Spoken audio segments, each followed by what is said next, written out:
Alam nyo, ako, yung totoong ako, para seryoso akong tao, man. Alam mo? Actually, kanina nagkakausap kami. Iba siya. Hindi ako para real talk. Kung masama akong tao, wala ako sa posisyon ko, pare. Seryoso, naniniwala ako sa may kapal. Kung tarantado ako, pare, lahat na ginagawang kahayupan, pare, wala ako sa posisyon ko. Absolutely. Totoo. Camille. Dear Camille. Amen. What's up, yo? Huwag kayong magagalit sa akin. Because, even though you fucking hate me, I still fuck you. I'ma fucking fuck you till you love me. Cuz. Dear Camille, ang swerte sa'yo ni Jay Sam. God damn. Sa sobrang swerte sa'yo ni Jay Sam, cuz. Look, listen, man. Stop, look, and listen. Sa sobrang swerte niya sa'yo, kahit san niya matipuhang uminom ng beer na nasa bote, ha? Meron siyang pambukas. Thanks sa thumbs mo.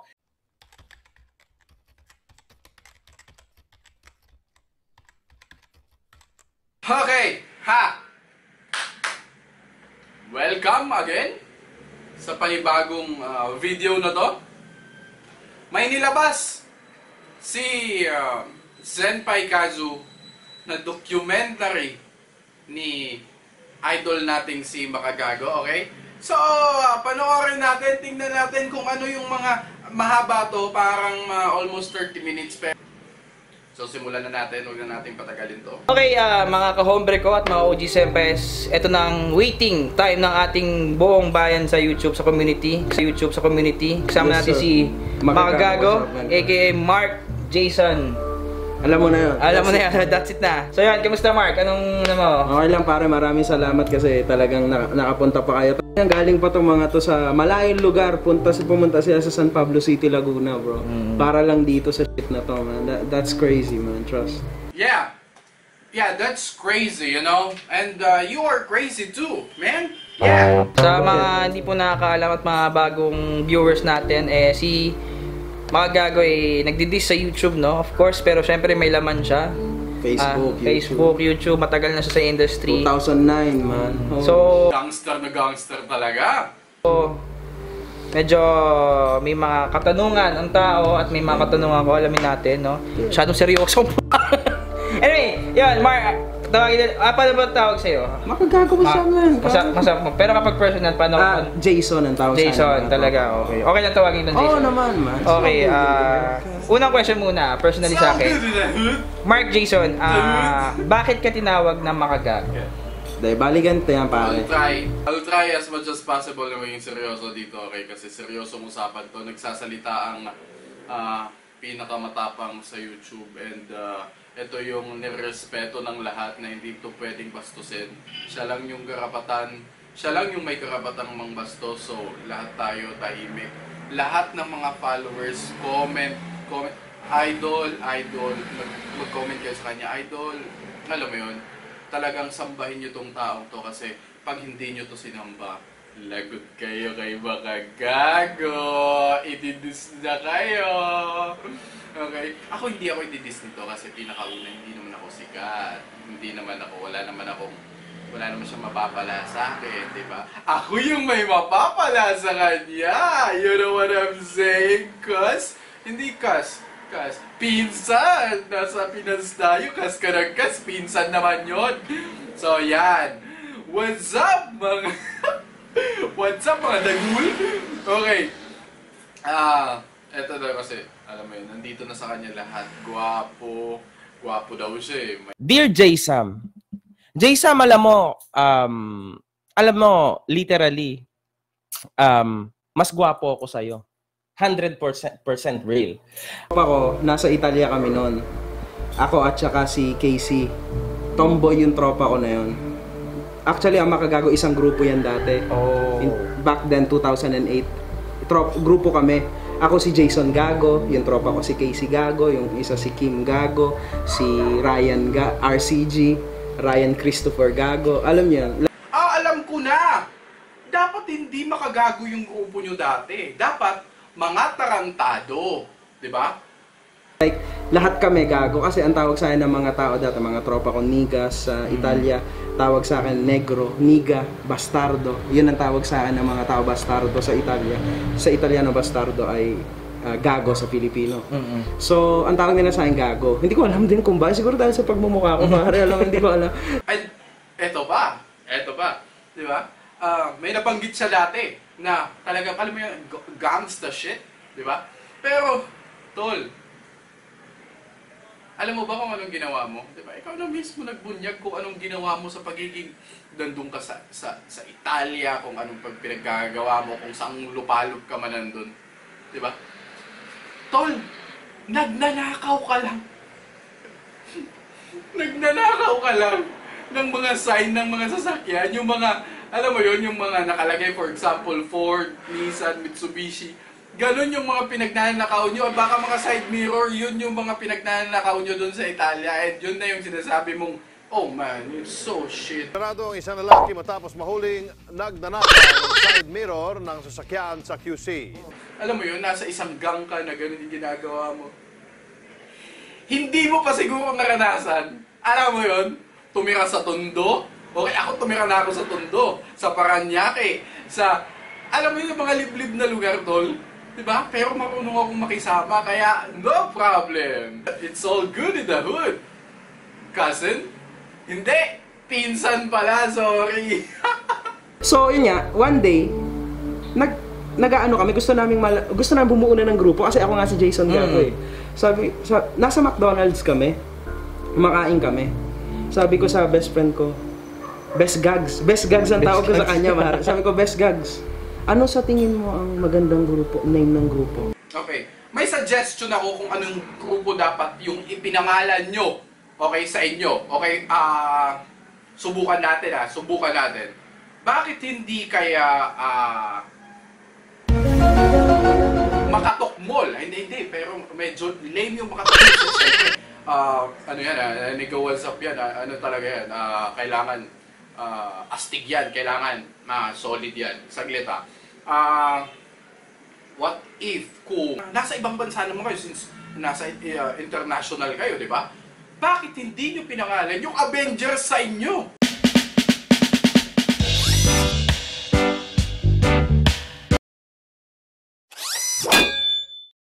Di kaya Suicide Squad, di ba? The Magnificent, ilan ba kayo? 4, 5? Magnificent 4 or Magnificent 5 kung 5 mang kayo. Di ba? Para talagang, oh shit, pag dumarating talagang may ano talaga, may sound effect talaga. Di ba? Ganun dapat yung ginawa nyo, makagago. Kasi, di ba?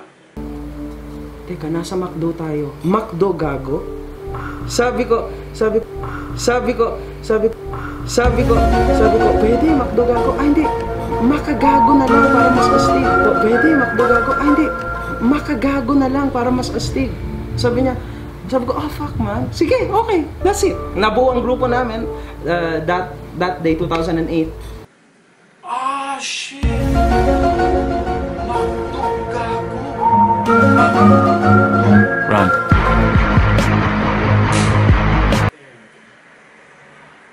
At dyan na po nagtatapos yung story ng pangalan. Talagang astig na astig. McDo gago, makagago. Talagang gangster na gangster, tol. Alam mo, gangster na gangster talaga yun. Talagang sobrang astig talaga nun. Talagang yun yung pinaka-astig na narinig ko na combination ng pangalan. Diba? Ayos talaga. Idol talaga kita, sobra. Makagago 06 kasi 6 kami miyembro. So dahil sa McDonald's pagtatambay nyo, That's it. Naging ayun yung story niya. Tapos hanggang... Kasi dinis ko yung, hindi ko alam kung paano nangyari yun, pero may dinis ako ng mga GRS, yung Olongapo rappers, na Tukel, yung mga yun, sa YouTube. And then, parang sila na mismo yung, ang tawag nila sa akin, ako daw si Makagago. When the group itself was called Makagago, hindi naman ako. Like, kaya yun, tapos bumitaw yung mga kagrupo ko dahil ako yung head. Tulad sa Brusco, bro, si Jonah yung head. Like, ako na lang natira. So, ako na naging rapper. Ako na si Makagago kasi medyo nagka-viewers yung Makagago sa YouTube. So, tinuloy ko na. Yun yung mga Yun lang. una mga OG. Dati ba yun, pare? 2008. Oh my God, parang tagal na. May iba naman sa usapan. So, syempre nalaman na ng mga viewers, no, na mga kahombre at mga OG senpais para nagsimula, no. Medyo may mga personal tanong ako like ano ba yung lahi mo? Syempre nagtatanong yung mga tao eh. Definitely. Alam mo naman na napaka-weirdo ng apelido ko kasi Warna ko lahi ang apelido ko and I don't fucking hide that shit. Pinakita ko nga kay Uncle Timmy yung passport ko, man. Fuck it, I don't give a damn fuck. Alam mo yung pare, kasi kami nito, dikit kami. Nanay ko Filipina, tatay ko taga Sri Lanka. Sri Lankan yung tatay ko. Nag-meet sila sa Italia, sa Genova. Nagsimula silang pareho sa zero. And then, nag-boom sila, sabay sila. Like, alam mo yun, gano'n. Mahal talaga siya. Yung mga, mahal siya, pare. Hanggang ngayon, magtataka, pare, every fucking day may roses na dala yung tatay ko sa nanay ko. That's fucking crazy, cuz. Alam mo yung malakas yung loob mong mangdis kasi pinakauna. Wala ka naman pinakauna. Ano yung igaganti sa'yo ng mga taong dinidis mo? Pinakauna, wala ka namang pamilya dito. Di ba? Sino yung ikaw mahilig kang mangdamay ng kapatid, ng girlfriend, ng mama, ng kahit sino, pinagdadamay mo. Okay? Which is, kaming mga Pilipino, as you said, Pilipino ka din, kapag dinadamay yung mga pamilya namin, okay, nasasaktan kami. Okay? Ang problema lang is wala namang may babalik sa'yo, wala namang ganting may babalik sa'yo kasi sabi mo nga, di ba, wala dito yung magulang mo. Di ba, wala kang kapatid, mag-isa ka lang. So, it's very unfair. Pero, di ba, like sinasabi ko, banatan mo yung mga taong, alam mo yun, kayang sumagot sa'yo. Kaya hindi makasagot yung mga taong yun. Ang Jamil, paano sila sasagot sa'yo, tol? Diba? Ang sisirain nila yung yung page nila or yung channel nila para lang sa'yo? No way. It's very, very, very good idea sa Jamil na hindi ka pinatulan. Totoo yan. Okay? Ang tanga lang din ni Tim Sawyer. Bakit pinatulan ka pa? Diba? Kasi kung hindi ka pinatulan, sana hindi siya binaon. Pero ako, tol, alam ko namang hindi mo ako papatulan. Totoo. Kasi pinakauna, bakit mo papatulan ang walang subscribers? Diba? Bakit mo ako papatulan? Wala kang makukuha sa akin. Ako yung may makukuha sa inyo. Diba? Ako yung may makukuha sa iyo. So, yun yung sinasabi ko. Diba? Lagi kang bumabanat nang alam mong liyamado ka. Babanatan mo yung mga XB. May mga pangalan yun, tol. Diba? Ang sinasabi, ang mga nilalait mong mga tao, di ba? Hindi mo alam, mga tropa mo, baka kinakanta yung kanta nila. Di ba? Huwag kang ipokrito, tol. Kung gusto mo ng fame, di ba? Nasa sayo na yung fame ngayon. Pero, ang tanong, di ba? Positive ba o negative yung fame na nasa iyo, di ba? So, nasa tao na yung desisyon. Hindi ako katulad mo na manipulate ng mga tao para lang sumunod sa akin, para lang intindihin nila kung ano yung pinapakita mo, para intindihin nila kung na masama ka talaga, 'di ba? Pero totoo, sabi ko nga sa inyo, mga pinsan, hindi masama to si Makagago, okay? Hindi masama to si Makagago. Pakita ang tao niya lang to na astig-astigan, pero ang totoong Makagago is mag-isa sa bahay, okay? Kumakain na mag-isa, pumupunta sa kung saan-saan, kasama yung ilan niyang kaibigan, okay? Yun yung totoong Makagago. Mabait to, totoo. Baka nga nagpupo pa to sa mga kausap niyang matatanda. Mano po, saan po kayo? Akin na, bibitbitin ko yung dala. Mabait. Tapang buhay ka. Maniwala kayo, nasa isang kwarto ko. Ngayon, may bahay na and everything, pero pare, isipin mo pare, nagsimula kami, nasa hostel kami. Sa isang kwarto ng hostel, fam, 6 kami, pare. Isa lang yung kama na tinutulugan ko, bro. It was so fucked up, bro. Doon pa lang sabi ko, bro, that's it. Paano to? Uuwi na ako, man. Tol, saglit lang. Eto na naman tayo eh. Alam mo, huwag mo may pakalandakan dito kung ano yung hirap na ginawa mo sa buhay mo. Kasi, bakit? Diba? Alam mo ba kung ano yung ginagawa or ano yung mga nangyayari sa mga nanonood sa'yo? Di ba? Do you think magaganda yung mga buhay nila? Do you think ako ang ganda ng buhay ko? Pero ba't kailangan ko ipaintindi? Para ano? Para ano? Ano yung intention mo? Para, oh, it's so fucked up, man. Nakamit ko to. Ganun, sobrang naghihirap talaga ako. Parang rag to riches ka talaga. Ganun. Diba? Ikaw nga mismo nagsabi, tol, na ang yaman nyo. Diba? Diba? It's your choice. Diba? Nasa sa'yo yun kung pinahirapan mo yung sarili mo, kung gusto mong may makamit, kung gusto mong may mapatunayan sa pamilya mo, sa magulang mo, then it's your choice. Diba? Huwag mo ipaintindi sa amin na naghirap ka and nakamit mo yan. I'm not... Pustahan tayo kung walang ginastos yung magulang mo sa kahit anong meron ka. Diba? Bahay, kotse. Pustahan tayo, tol. Ako. Anak ko. Okay? Kung yung anak ko, meron ako, may pera ako, do you think hindi ko bibigyan ng kung ano yung anak ko? Sasabihin mo, pinaghirapan ko lahat, yung mesang maliit, pinag-anuan mo ng fucking tinipid mo ng tinipid.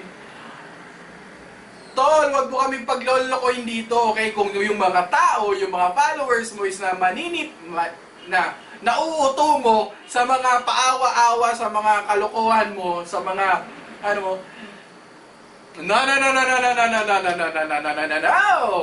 pinsan? No, pinsan.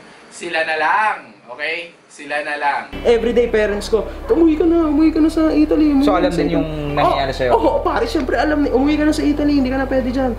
After another day, uwi ka na, hirap ka na, uwi ka na sa Italy, harap ka na. Kaya ako, nagkakahika ako kasi hikain ako, pare, may hika ako. Kaya hindi ako nag-iinom at yosi, wala akong bisyo. May hika ako, pare. Niyang pinsan, humanaw dahil sa komplikasyong hatid ng asma.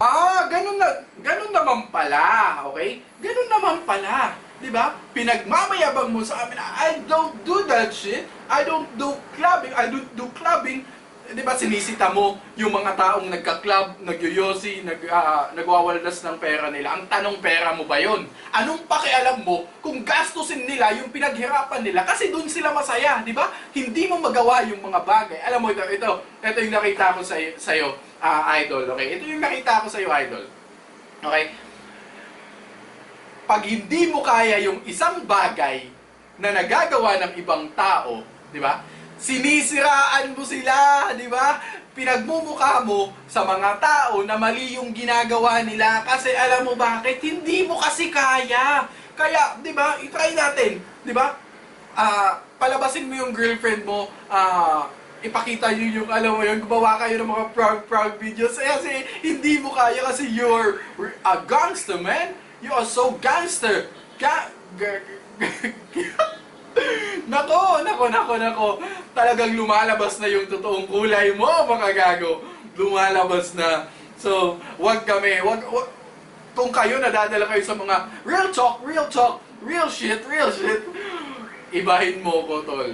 Ibahin mo ko kasi alam ko, wag mo kong i-bash, tol. Wag talaga. Tol, wag mo ko talaga i-bash, tol. Kasi natatakot talaga ako i-bash mo kasi alam ko namang hindi mo ako i-bash. Kaya, we're good on that. Good enough. Tangina, hindi kasi ako sanay sa mga English kasi. Bobo kasi ako eh. Tangina. Grabe. Woo! Let's go. So yun lang. And abangan nyo yung part 1 lang to, okay? Tutuloy natin doon, sobrang haba nitong video na to. And gusto ko lang ipakita sa inyo, okay? Gusto ko lang ipakita sa inyo kung ano yung ginagawang manipulation sa inyo ni Makagago. So, yun lang mga ka-G, and have a great day, and peace out! Happy giving, happy ending, and yun!